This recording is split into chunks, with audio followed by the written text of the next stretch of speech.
संस्थापकाय च धर्मस्य सर्वधर्मस्वरूपिणे अवतारवरिष्ठाय रामकृष्णाय ते नमः। वसुदेवसुतं देवं कंसचानूरमर्दनं देवकी परमानन्दं कृष्णं वन्दे जगद्गुरुम्।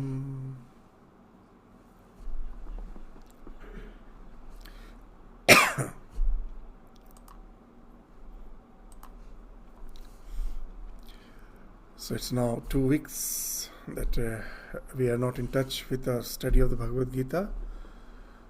So now, just as a quick recapitulation, we were in the 4th verse of the 9th chapter of Shrimad Bhagavad Gita. As in the last class we were indicating, from the 4th to the 10th verse of this 9th chapter of Bhagavad Gita, that the idea which has been explained is that God is the creator of the entire phenomenal existence, but at the same time he is unattached. Though he is the creator, he is unattached. So generally we will find in this world that whenever we are creating something, there is a sense of attachment. This is the thing that I am the doer.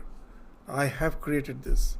Whatever results follows from that creation, it is I who am going to enjoy it. So that I am the idea of this karta and the bhokta. So that's the thing is being indicated here, that though he is the creator, there is no sense of any attachment to his own creation. He is like the witness, just observing, in no way getting associated with his own creation. Neither the creation affects him in any way. As Sri Ramakrishna used to say very nicely, that in the same sunlight, someone is reading the Holy Scripture and someone is counterfeiting the coins.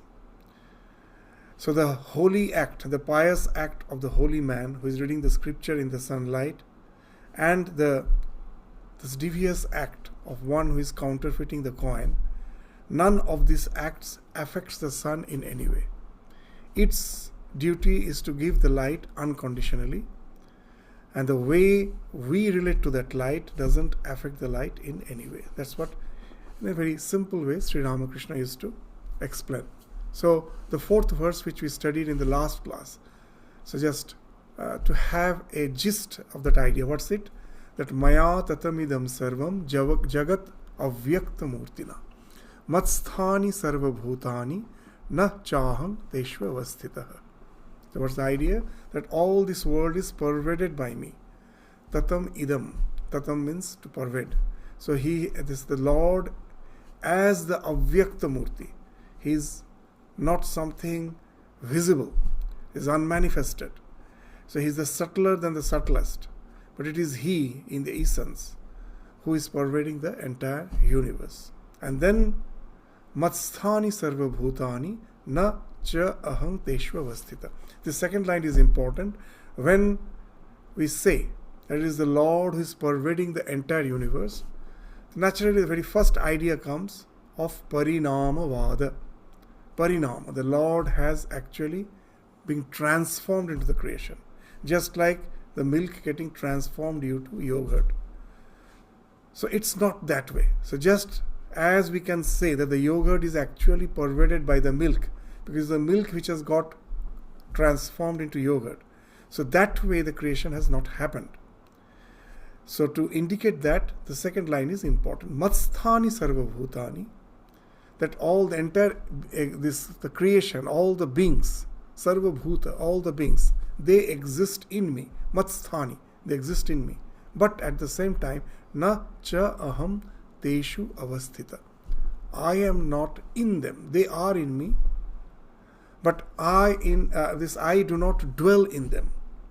So what's the idea? It is the idea of adhyasa.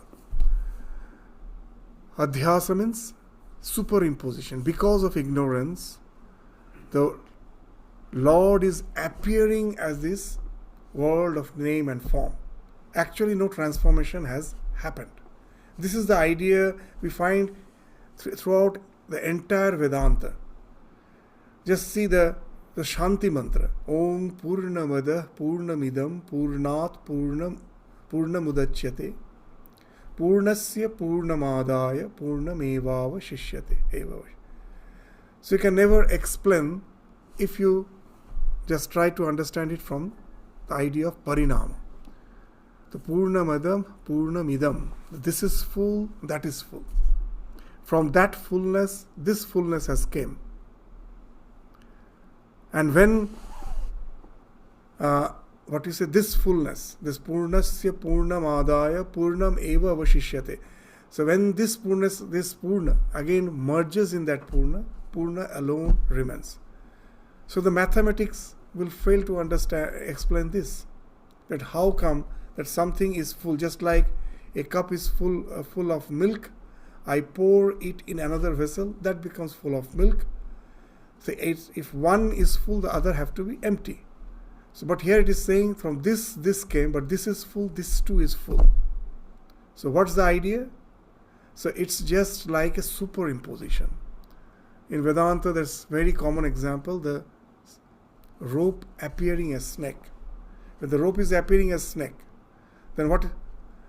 When I am in ignorance, I am seeing it as snake. But has the rope really changed? No, it hasn't changed. It is as it is. The rope is the Trikal Avadita Satya. It is the truth. But in Vedanta, they describe truth as what? That whose existence is never annihilated in any phase of time. Trikal, past, present, future. This Trikala, in this three phases of time, never its existence is annihilated. So here, the rope, before the ignorance, it was rope. When the ignorance dawned in, I was not seeing the rope, I was seeing it as a snake. But was the rope annihilated? Did it got destroyed? No, it was still there. So in the present, when I am under the spell of ignorance, still it is there as rope. And someone brings the torch, focuses on it and says, see, you are just unnecessarily scared in these twilight hours because of this lack of sufficient light. You are under the delusion, seeing the rope as the snake, and he focuses the torch, my ignorance vanishes, falls off. Then also it remains the rope. So the rope is the Satya, because its existence is not annihilated in any phase of time, past, present, future. It's always there. Why the snake is asatya? Because its existence is annihilated by certain phase of time. That before the ignorance dawned in, it was not there. With the ignorance, it came into existence. And with the fall of when the ignorance vanished, again it disappeared. So it's something which is not there in the three phases of time. That's why it is just a mere projection.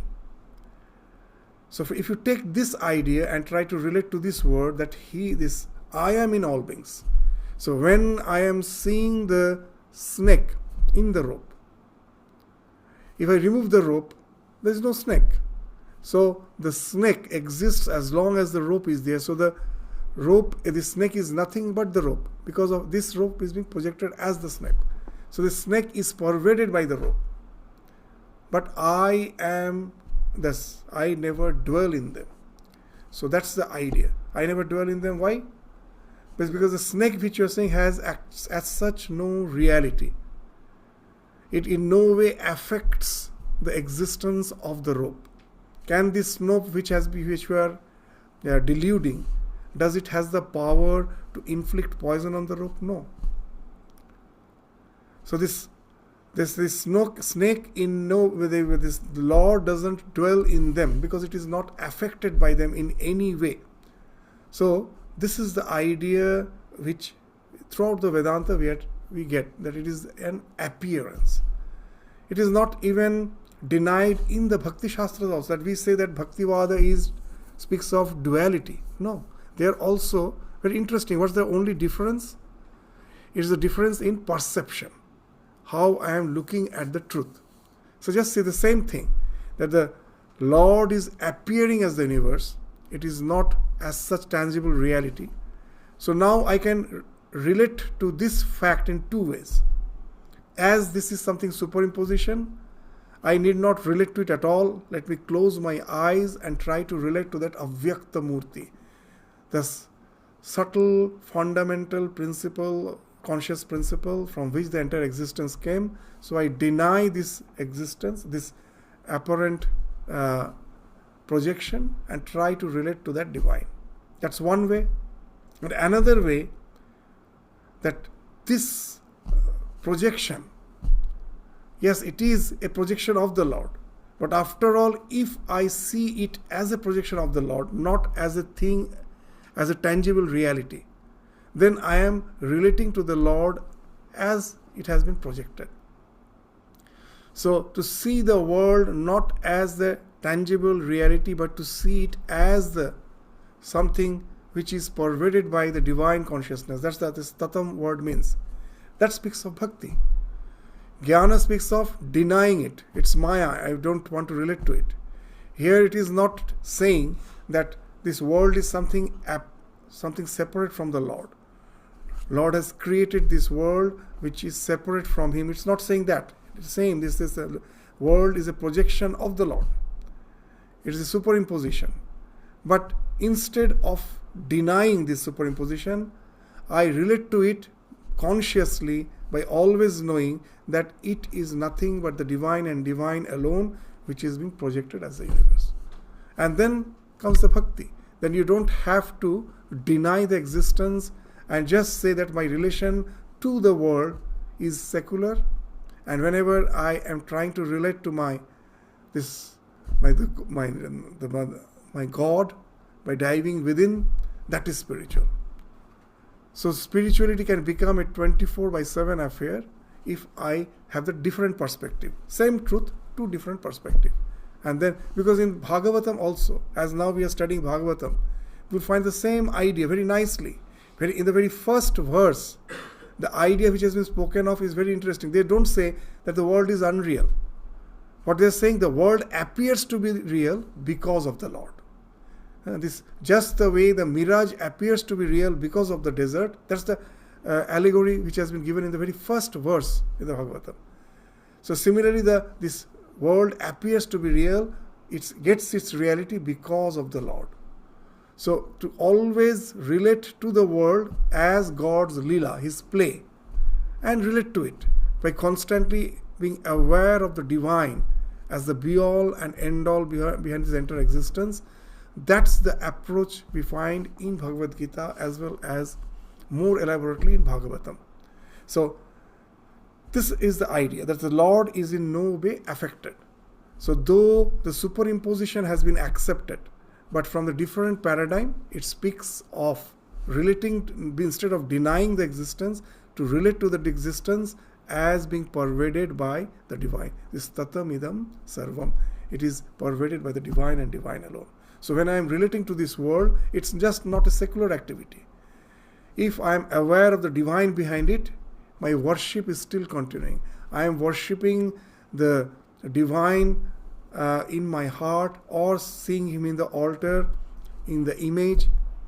I see Him there as being manifested as my Lord there. The same divine is being manifested in each and every being when I am relating to the world. So with this idea that this world is after all not the parinama of, it's not a transformation of Ishvara, but it is an adhyasa, it's a superimposition. Now let's proceed to the next mantra, because this fourth mantra we have studied quite elaborately in the last class. So what is the fifth mantra now? That's the next verse will say something which apparently will appear to contradict what has been spoken of in the fourth verse. It will apparently appear. What they're saying? So it's as if contradicting the statement in the fourth verse. What it is saying? Nacha matsthani bhutani pashya me yogam aishwaram bhuta bhrinna cha bhutasto mamatma bhuta bhavana. So after saying that all the entire existence is in reality is because of me, that I am pervading the entire existence. After saying that, what is saying? Nor do the beings exist in me. In the previous verse he said that the beings exist in me. I do not exist in them, but all the beings exist in me. It is because of me they exist. And now he's saying, nor do the beings exist in me. Nacha matsthani bhutani. Behold my divine yoga. Yoga Maishwaram. Pashyame yoga Maishwaram. This is the wonderful, my yoga that you see. What's that? That first he's saying that I am in them. Now he's saying I'm not in them. And then Bhuta Bhrinna cha Bhutastha Mamatma Bhuta Bhavana. Bringing forth and supporting the beings, myself does not dwell in them. So the first line and the second line, there is a distinction. In Vedanta, they speak of two types of truth. One is called Paramarthik Satya and other is the Vyavaharik Satya. Paramarthik Satya and Vyavaharik Satya. What is Paramarthik is absolute reality. And what is Vyavaharik Satya? That when I am under delusion, taking the delusion to be real, I am conducting my day-to-day life. For the time being, it has some, this reality. It is true for the time being, though in the absolute sense it is not true. To give an example, just take that even in Vedanta, the idea in the present, many of the these expositions on Vedanta, they give instead of giving the example of the snake and the rope, they give another nice example. They say the entire creation is the map of the reality. It's not the reality, it's the map of the reality. Just the map represents the reality, but at the same time it's not real. It's the map of the reality. So, what is Paramarthik Satya and what is Vyavaharik Satya? To understand, just suppose I am referring to the map of the network of roads in the Melbourne. Okay, it's a map. Now, in the map, you will find a wonderful thing. That to make it convenient for me to understand the map, you will find various colors has been used, isn't it? That suppose there is a freeway and there are many roads which are merging in the freeway. And there are many exits. We have all experienced that. That there are no, as such, these traffic junctions. Either there are merging or there are exits. Now, to make it distinct, that which is the freeway, which are the road which are merging, and which are the road which are exiting. So, what in the map it has been done? Let's suppose the freeway has been depicted by a green color. There is a green color. All the roads that are merging, that have been depicted by red color, and which all are exiting, that's by the blue color. Just let us take for example, to have a very clear idea of the map. Now a child sees the map and thinks this to be the reality, and now for the first time he is going out with his parents, and in his mind there is the idea that there must be red colored roads, green colored roads, and there must be some blue colored roads. Will he ever see those colors there? No. So this is the idea. This is the map of the reality. That's happening with us. This is absolute. Why we give this example? That even take this common example. That how we see this example we give again and again. That will easily this will help us to understand that this coloring, the map. That I'm seeing the red flower. Is the redness outside there? No. It's in the mind, but it is in the dormant form. When the light touches my eye, its function stops there. It gets converted into nerve current, which is reaching the brain, and that particular frequency of my nerve current, that helps to stimulate the red color which was dormant. How it happened? Because the mind has already been activated by the consciousness behind it. Without its association with the consciousness, it is something inert. With the consciousness behind it, now it has this power to emanate, to manifest certain perceptions based on particular stimuli. The redness is not outside there; is already in the mind. This mind is the storehouse of all the informations. Coming in association with the consciousness, now the redness is projected. Thus red, now this you see the flower as red. That's why I'm saying this, our external world is just like the map. All the colors are there. Is the color in the consciousness?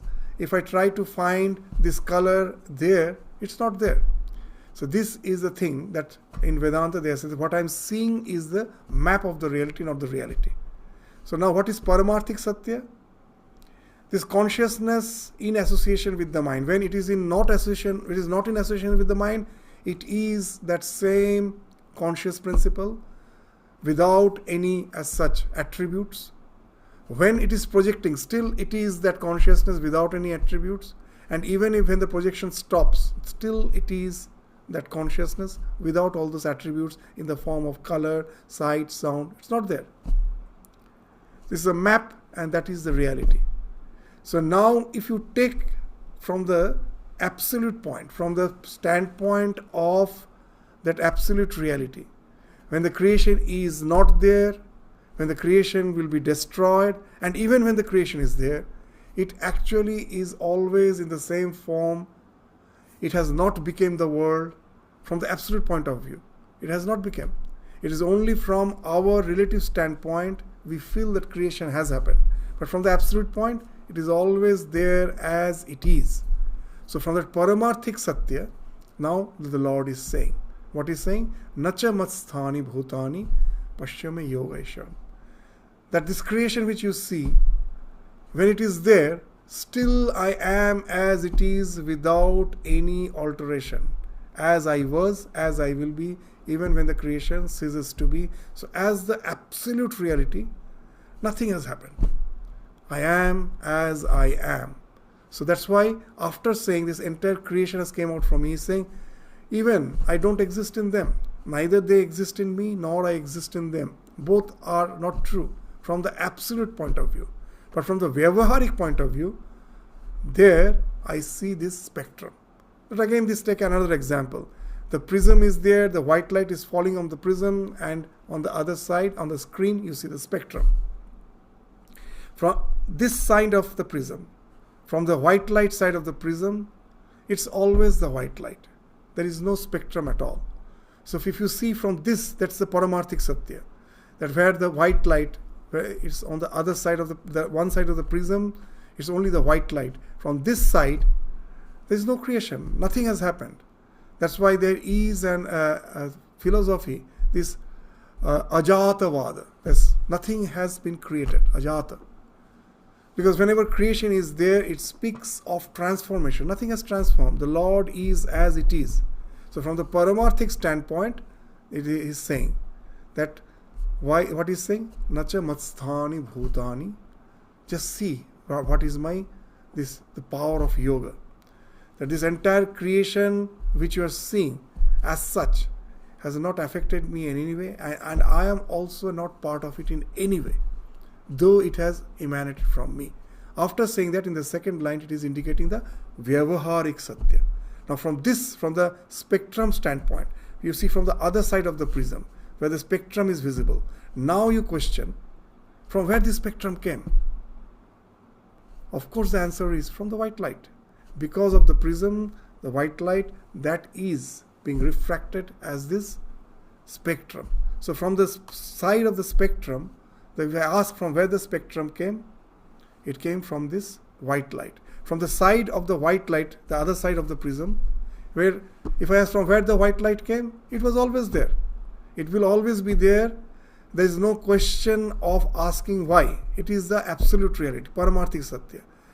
Even when the prism is there, the spectrum is there, it is still there. You remove the prism, the spectrum has vanished, it is still there.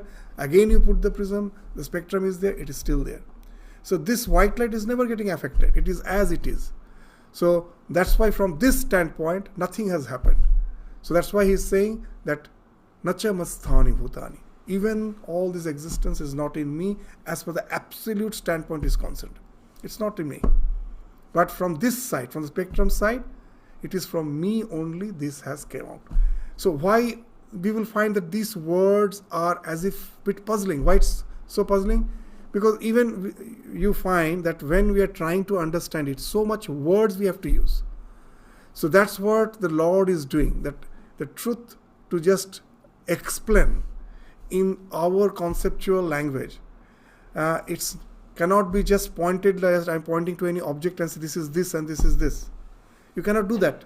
So you need this, there's a series of explanations to somehow get the idea what the creation actually is. So that's what he's saying, that from the paramarthic standpoint, nothing is in the beings doesn't exist in me, because actually there is no such tangible permanent reality of these beings. They are just a mere projection. So what exists is me and me alone. And if you take this this relative standpoint, then yes, the entire thing has came from me and everything at last merges in me. So bringing forth and supporting the beings myself, but in no way dwell in them. So this speaks of that no trace of duality in that absolute reality. There is no trace of duality. It is as it is. As all the ideas come whenever the duality exists. There is a very nice example by Sri Ramakrishna in the Gospel. One day he asks Girish Ghosh, an interaction was going on, that suppose there is a sun in the sky and there are 10 pots full of water. So what do you see? Girish says, I see that there is one sun and there are 10 reflections of the sun. Okay, you break one pot. What do you see? I see one sun and there are 9 reflections. And that way Sri Ramakrishna goes on saying, break another pot. At last, there is one sun and one pot. So what do you see? I see one sun and I see one reflection. And now Sri Ramakrishna at last says, break that one pot too. That's all the pots have been broken. What do you see? Girish immediately replies, one sun. Sri Ramakrishna says, you cannot say that. Only as long as the reflection is there, then only you are aware of the existence of the sun. The moment the reflection, not a single reflection is there, what is there you don't know. Because whatever we are perceiving is through the mind. Without the mind, the reality is as it is. So here, very interesting, these things are very important, that we find that as from the Western philosophical standpoint, that the worshipping of the image is considered as idolatry, isn't it? It is an idol, we are worshipping the idol. But from this Vedantic standpoint, it's very interesting. There are two ways of understanding. One, just say that if the Lord is pervading the entire universe, then even in the idol He is there. To say that He is not in the idol, you yourself say, from the Western philosophical standpoint, that the Lord is omnipresent and omnipotent. He is all-powerful and He exists everywhere. These are the terms used even in the Western philosophy. Now, when I am worshipping an idol, you say, is the Lord there? Aren't you contradicting your own words? You only said that Lord is omnipresent. And now you are saying Lord is not in the idol. Isn't it a contradiction of what you are saying? And when you say the Lord cannot have form, you say Lord is all-powerful. And now you say He cannot have form. Isn't it you are contradicting your own words that He is omnipotent, He is all-powerful? So that's one way of understanding. And another way of understanding is, if I take, yes, we are worshipping idol, then they say, why? You are also worshipping idol. They will say, why? Well, this is a wonderful point, very subtle point. In the entire Western philosophy, the father of the Western philosophy, the psychologist Descartes, he says that I think, therefore I am. So this is the basis of entire Western philosophy, that I think, what it speaks, there we are finding that my existence, the soul is being equated with the mind. I think, therefore I am. Now this thought process speaks of my real existence. So I think, therefore I am. So that from the thought, the entire existence has come. So now, from this standpoint, God is formless, just like our thought. That thought, just the way with my mind, I am also aware of my own body. So my thought can pervade the entire body, but the thought is not the body. This is the Western standpoint. Very easily we can understand. God is formless, but he can still permeate the entire existence, just the way with my thought. My entire body is permeated. With my thought, I am aware of my body, I am aware of the world. But in Vedanta, this is very interesting, the mind is also considered as inert. The real consciousness is beyond the mind, beyond the senses. So when we say that, as from the Western standpoint, that you are worshipping an idol, because what is perceived by the senses, that is something material, that is not the spirit. Spirit is actually it is the concept, it is the mind. So your thought is the spirit. That's why whatever you perceive, whatever is perceived by the senses, that must be material. But the entire Vedantic thought here is a very interesting thing. They say your thought is also, a part of this so-called material existence. It is subtle, but it is also material. Just as your senses, your mind is also part of Prakriti, nature. The Purusha, the conscious principle, is beyond both mind and nature. Now, you say that God cannot be in the idol, but do you say that God is all merciful? This idea that is all merciful is also a concept, and that, according to us, is also an idol. That God is all merciful, all good, all just, these are also a way of that representing God through concept. If you after all, and any concept has limitation. That when you say God is all merciful, looking at the world, it doesn't look like that. Swami Vivekananda, when he was meeting Naren, he told a very interesting thing. The entire scheme of the world is devilish. I would have created a better world. That's a young Naren is saying. Just see everywhere. So much of confrontation, violence. How do you feel that just from just God this existence has come? So these are all concepts. These concepts which are the products of the human mind. So that also is an idol. If you say this is idol, that is also an idol. So in both the ways, that if what you say that do you consider as this as an idol, we say the Lord is all pervading. So that you are contradicting your idea. If I don't take it as an idol, then you are contradicting. Then also you take it as an idol. Then also you are contradicting your idea of omnipresence, omnipotence. And if I just take it as an idol, and then also you are contradicting by that taking into consideration your concepts as something which has to do with the ultimate reality, and only that is a product of the mind. That he is God. Even to say God is a product of the mind.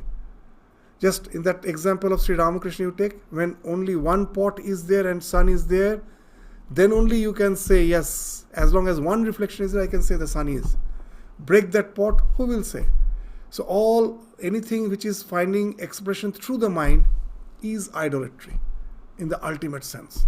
So that's why Vedanta is saying what? That we do not consider either the concept or the material form, either of them, as idolatry. Why? Because we are not seeing the idol. We are seeing the Lord manifesting as that. When you say that Lord is justful, it is the Lord which is manifesting through your mind as the concept. That also is real. When you say, I say this material, this image made of stone, that is God. That also is real. It is a consciousness which I am aware of, which is appearing as this material form. I am not seeing the statue as a statue. I am seeing it as the manifestation of the consciousness and consciousness alone. And that way, neither of them are idol. They are a pratika. These words are used, pratika. That it is that if even in mathematics they say that limit of x, where x tends to infinity, in all practical purpose, it is taken as infinity. Limit of x, where x tends to infinity, is infinity. So here also the image, as a limitation is there. But through that, I am seeing the Lord and Lord alone. So it is equivalent to the Lord and Lord alone. So that's why in the Bhakti Shastra it is very much stressed. Don't look at the photo of the image and say it is the photo of the image. No. It is the Lord himself. Archa Avataram. He has taken, he is manifesting through that. It is that special way he is manifesting. So if you look at that, it is actually fact.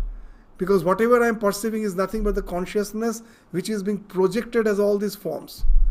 So if I take the reality behind all my perceptions, it is the Lord and Lord alone who is being projected as universe. So if I take that into account and I am always aware of that, then what will happen?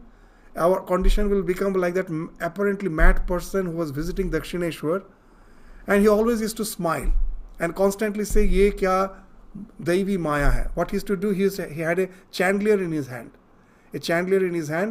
And in the daytime, the sun's light will fall on the chandelier. Chandelier is a set of prisms. With that it is made. And because the light falls on it, and it will create a pattern of light and shade on the ground. Wonderful pattern of light and shade on the ground. So he will go on just revolving the chandelier and see those patterns on the ground and constantly go on smiling and say, "Ye kya Daivi Maya hai." No one understood. Sri Ramakrishna understood, and he said, he is actually a jnani. He has realized. Constantly he is aware of the fact it is the Lord who is through the mind appearing as this world of name and form, this play of light and shade through the chandelier. The chandelier represents the mind through which the light is falling and creating this pattern. So it is the Lord who is this entire creation. This light and shade is nothing but the light which is this being projected through this chandelier, through the mind. So this is the idea. Even in Bhagavad Gita we'll find that when you take this approach, then your worship continues throughout your life in all your activities. And through various ways, Bhagavan is trying to bring that idea home in our mind, that it should remain in our mind. So now this Vyavaharik Satya he's speaking of, that Bhuta Bhrinna cha Bhutastha Mamatma Bhuta Bhavana. So bringing forth and supporting my beings, myself does not dwell in them. I am as it is.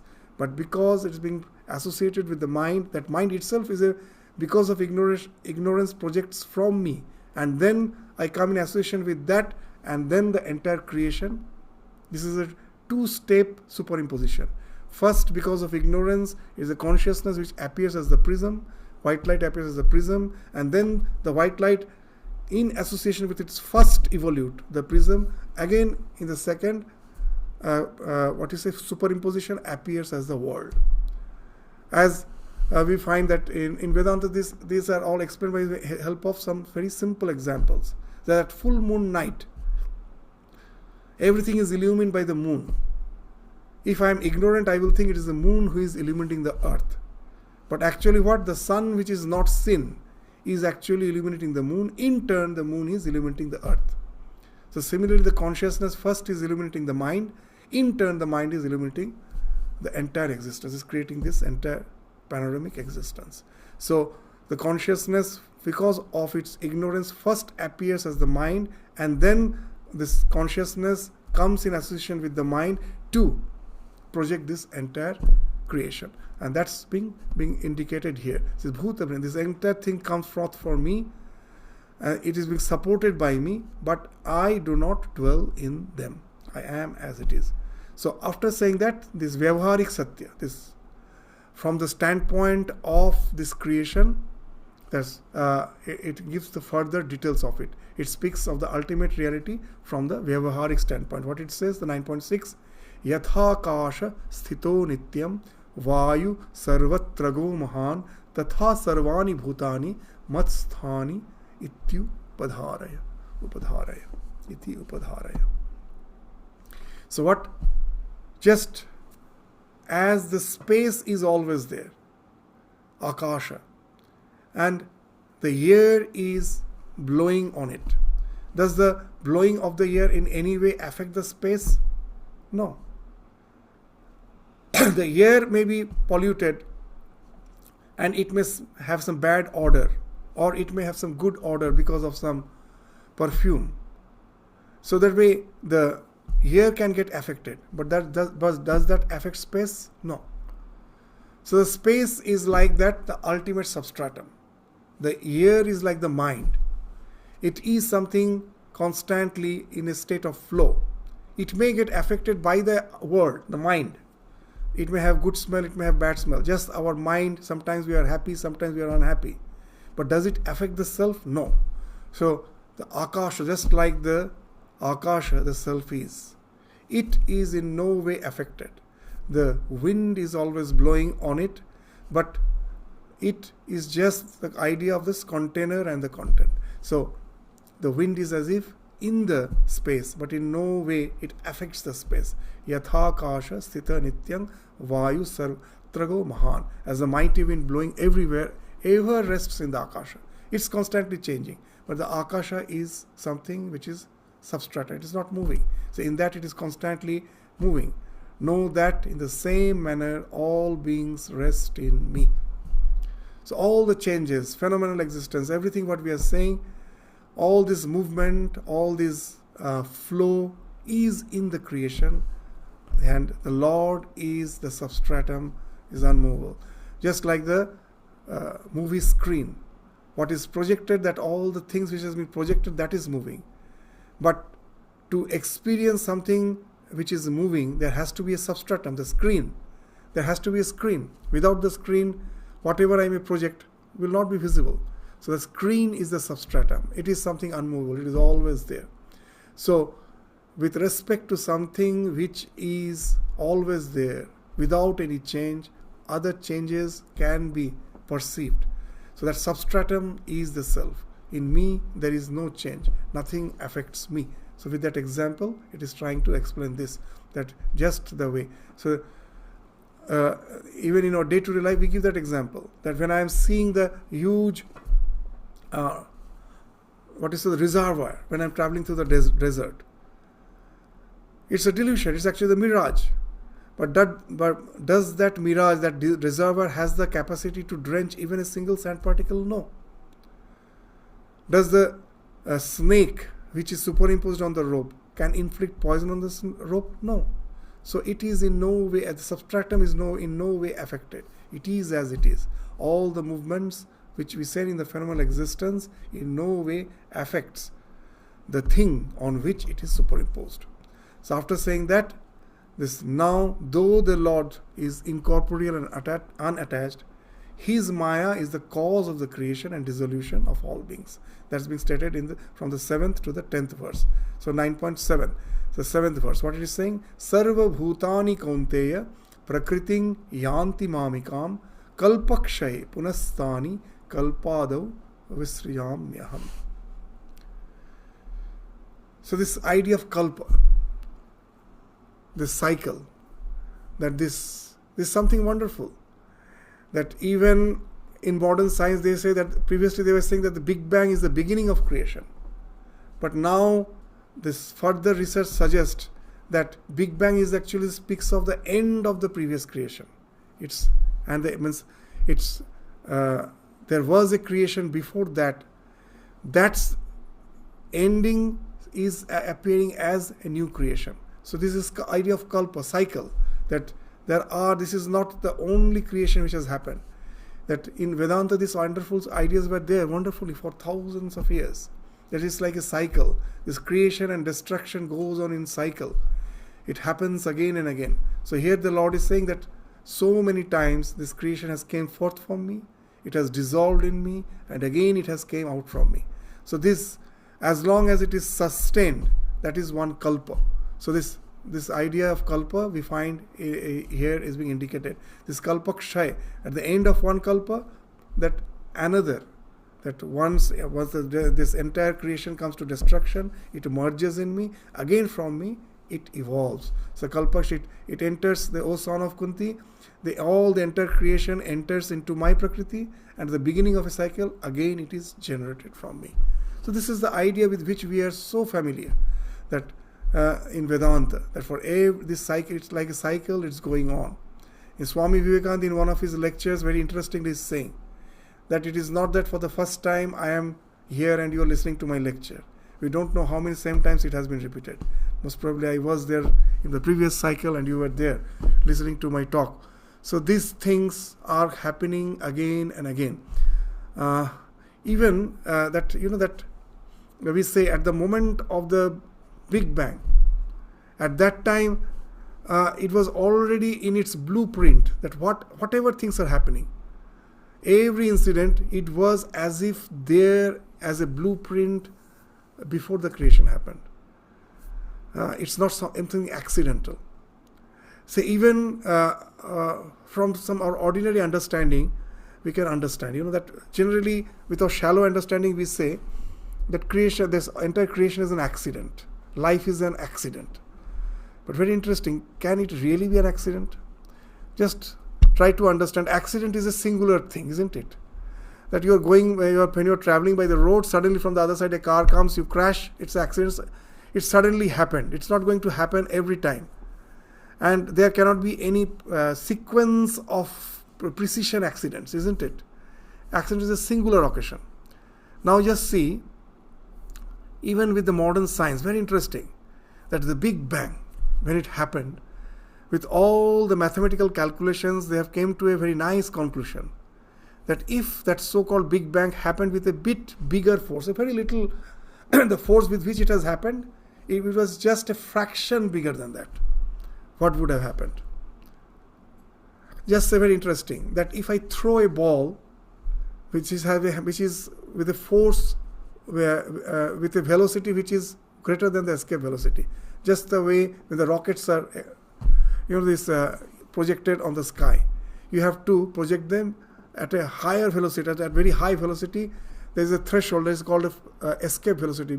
Beyond that, it can just transcend the gravitational force and go out of the Earth's orbit. It can go out if you are throwing them.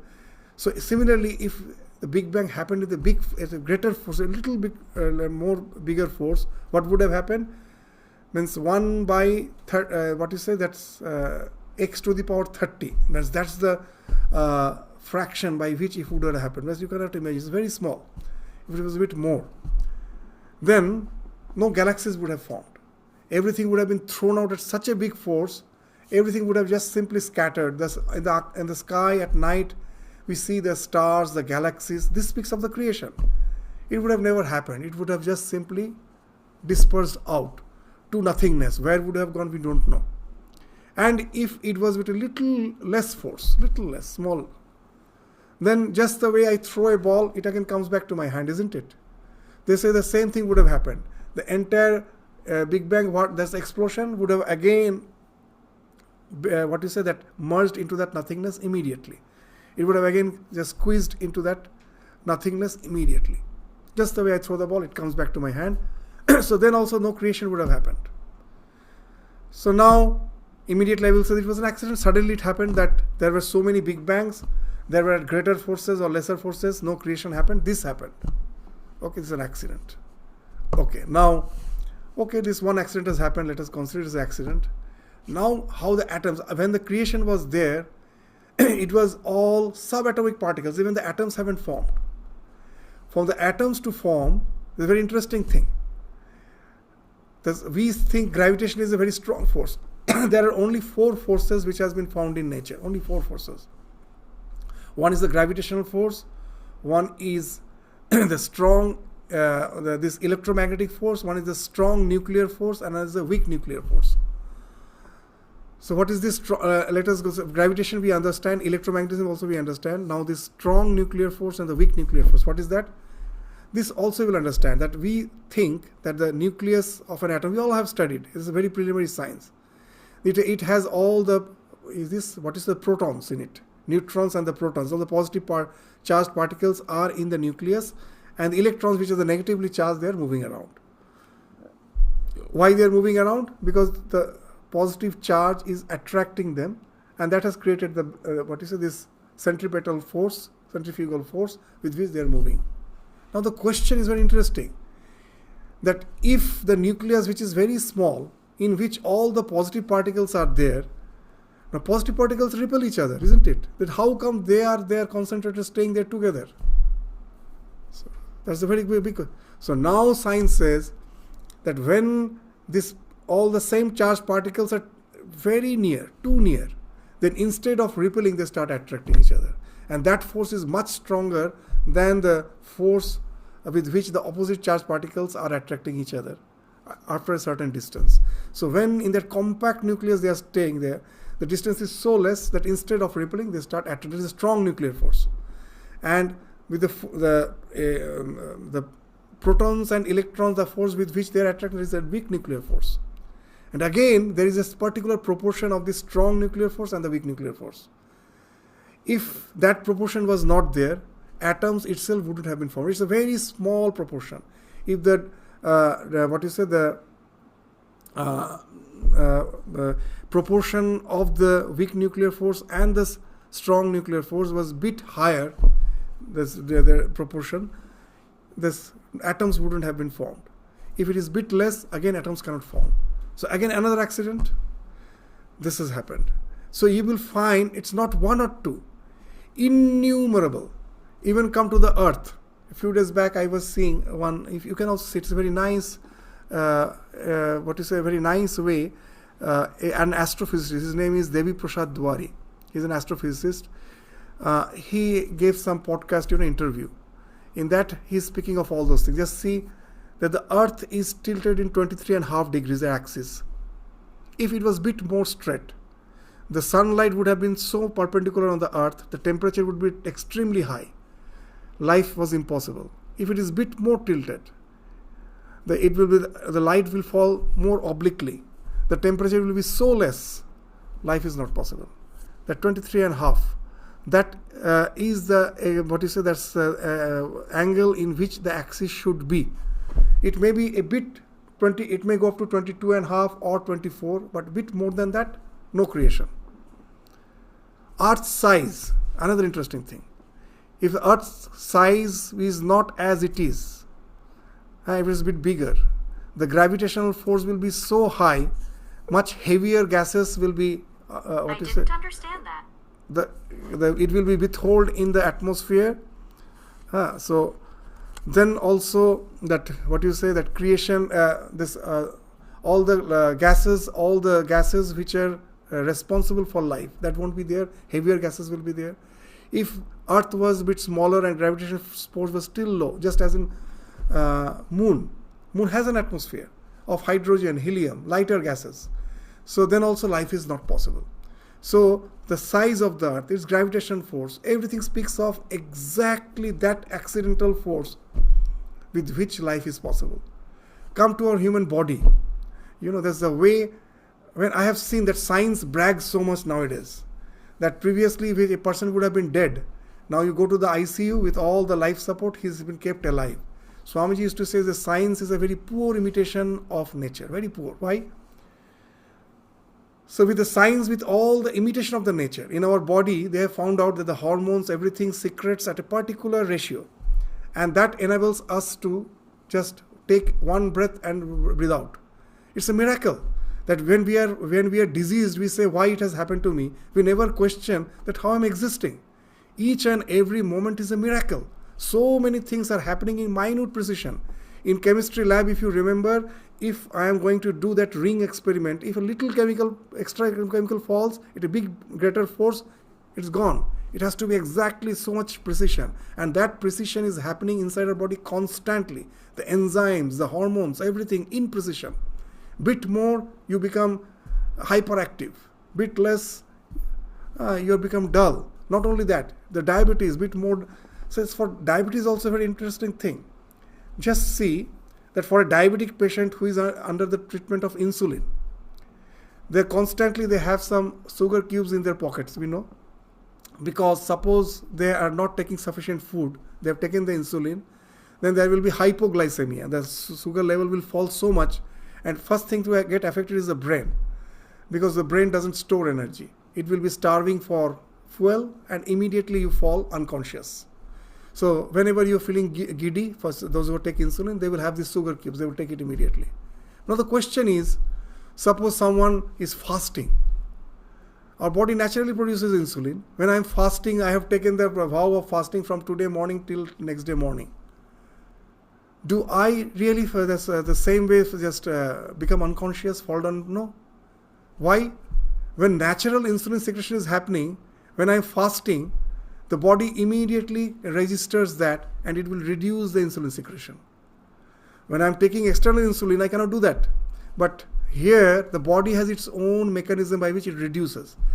Just see how perfectly this homeostasis, they call it homeostasis, that so many things are happening exactly minutely to make this life possible. Now just see how can so many, at least millions of accidents would have happened to make it possible to sit down and say there is no God. Just this to say this sentence. There is no God. To say this, these millions of accidents would have happened in precision. So many.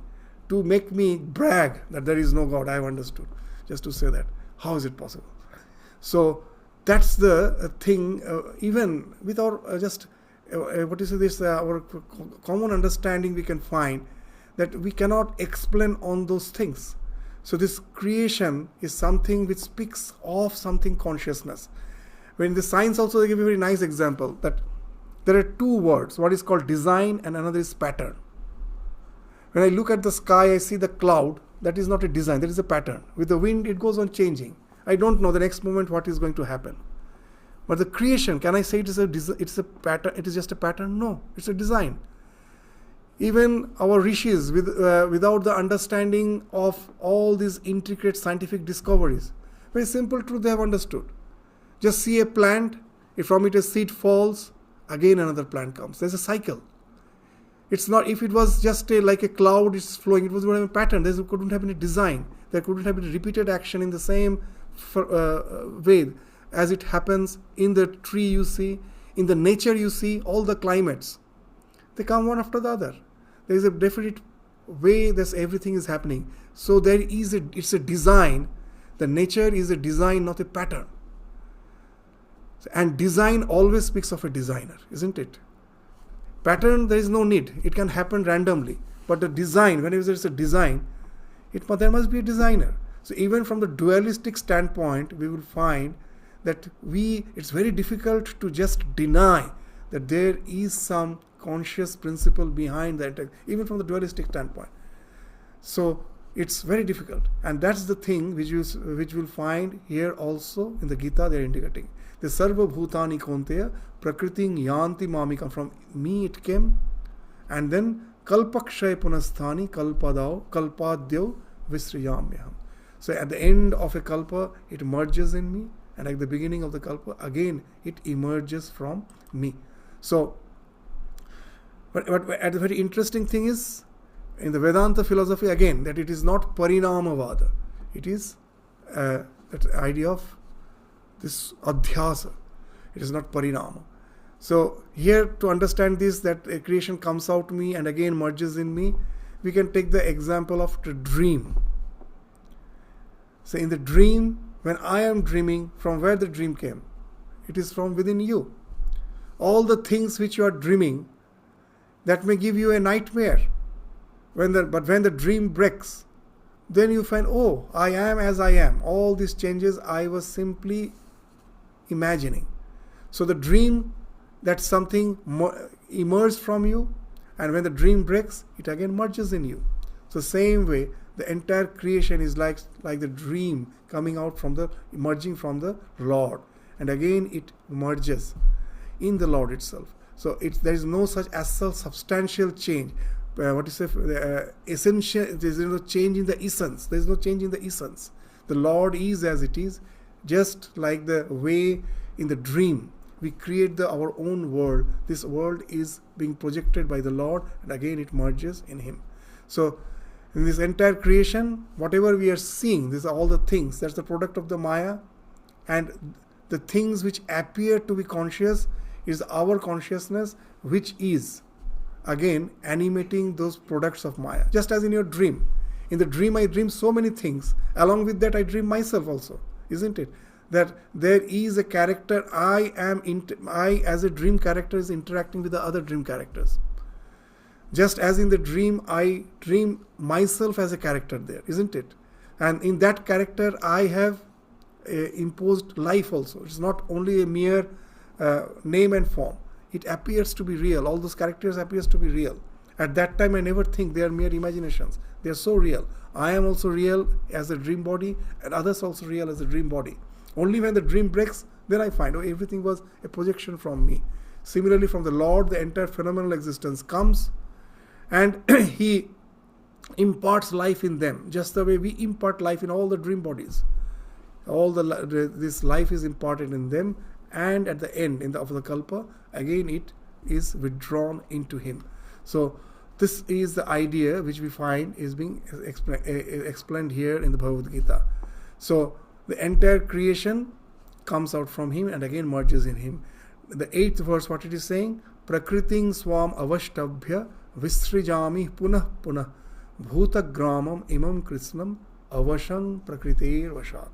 This controlling my own prakriti, I send forth again and again all this multitude of beings helpless under the sway of Maya. So here the idea of that the previous kalpa also comes. How? That those who doesn't realize their nature in this kalpa, they at the merging of the entire creation in the Lord, what will happen?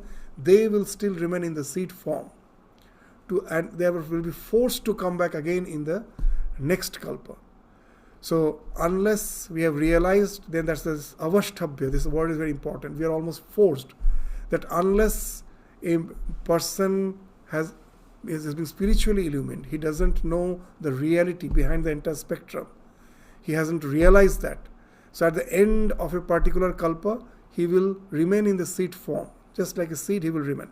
To give an example, suppose a tree. From the tree there are so many seeds. And then the seeds fall on the ground. The tree dies and the seeds fall on the ground. And from the seeds again the tree comes.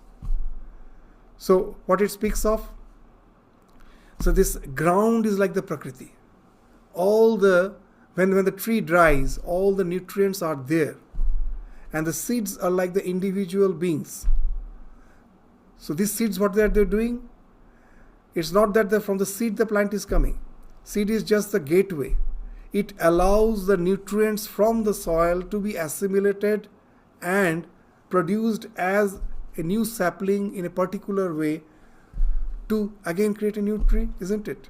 So similarly, our tendencies again, when the next Prakriti comes, is being nourished by the Prakriti, and as per our temperament, by taking help of the Prakriti, again we emanate out from the Prakriti.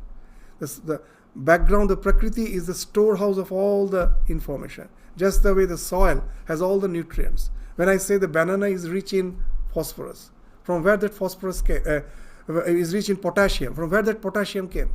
From where it came? It was from the soil. It's not on the seed. The seed is just like a gateway.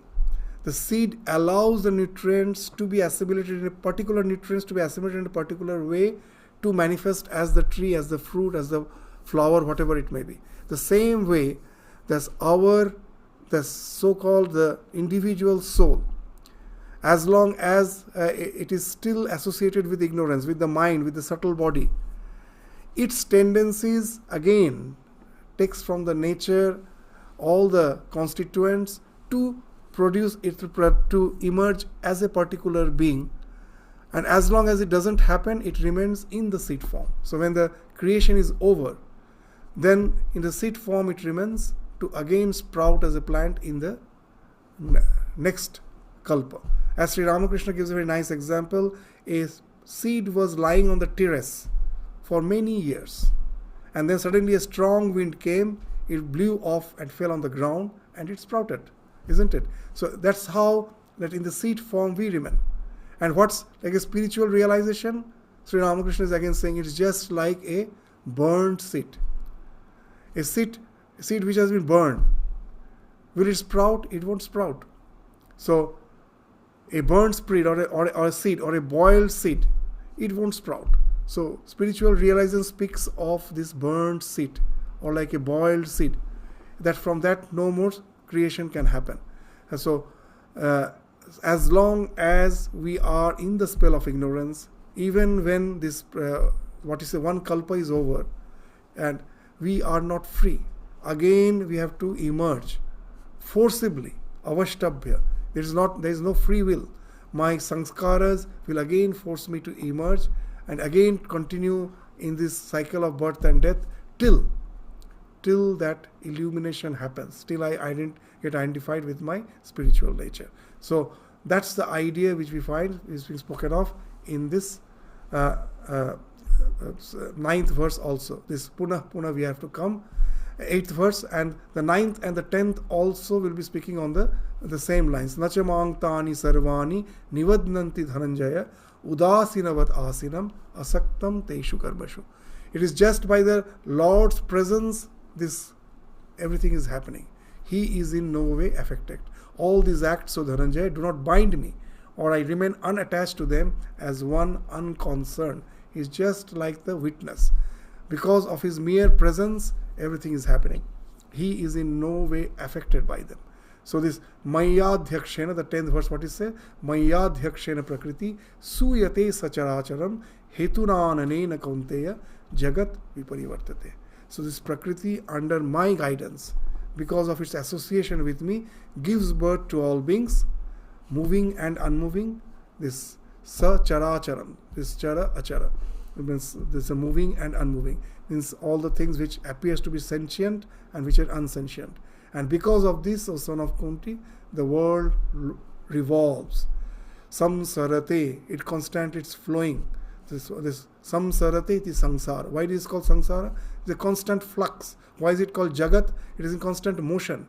This from gam dhatu the word jagat came. It is in constant motion. It is a flow. But behind the flow, it is I who am, as the unmoving, as the permanent, as the eternal existence. I am always there,